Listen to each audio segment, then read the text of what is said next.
உங்கள் பவித்ரா. நம்ம இன்னைக்கு வீட்டிலேயே ரசம் பண்ணுறது எப்படி இதுன்னு தெரியாதவங்க மறக்காமல் கமெண்டில் ரெட் கலராக கமெண்ட் பண்ணுங்கள். வாங்க வீடியோக்குள்ளே போகலாம். 3 தக்காளி தான் எடுத்துருக்கேன். இது ஒரு 3 தக்காளி நல்லா சாப் பண்ணி எடுத்துக்கிறேன். இது வந்துட்டு கரெக்டாக அதே ஷேப்பில் தான் வரணும்லாம் வேண்டாம்.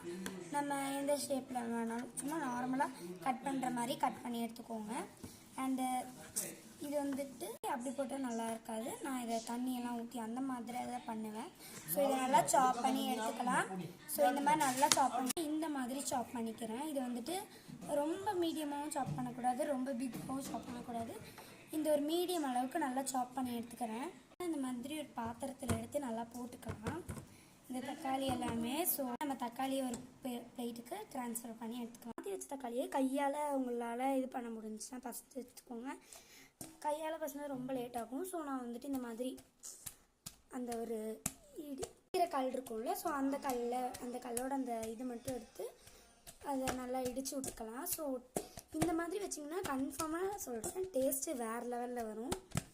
அண்ட் இதை நல்லா இடித்து விட்டுக்கலாம். இது நல்லா பேஸ்ட் மாதிரி மாறும். ஓரளவு வேண்டாம், ஒரு அளவுக்கு பேஸ்ட்டாக மாறும். இந்த மாதிரி நமக்கு ஒரு பேஸ்ட் மாதிரி ஒன்று கிடச்சிருக்கும். அதில் வாட்டர் யூஸ் பண்ணி விட்டுக்கலாம். தண்ணி இந்த மாதிரி இருக்கணும். 3 பச்சை மிளகாய் கட் பண்ணி எடுத்துக்கோங்க.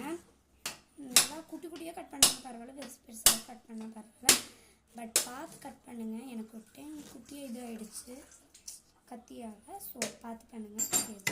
இதில் 3 மிளகாய் கட் பண்ணோம்ல, அதை அப்படியே எடுத்து போட்டு தென் இந்த மாதிரி கொஞ்சம் போல் ஜீரகம் போட்டு அண்டு பெப்பர் போடுறீங்கன்னா போட்டு வந்து பூண்டை தூக்கி இதுக்குள்ளே போட்டுடலாம். அதுக்கப்புறமா பெப்பர் நானே அரைச்சி வச்சுருக்கேன். ஸோ அதையும் கொஞ்சம் போட்டுக்கலாம்.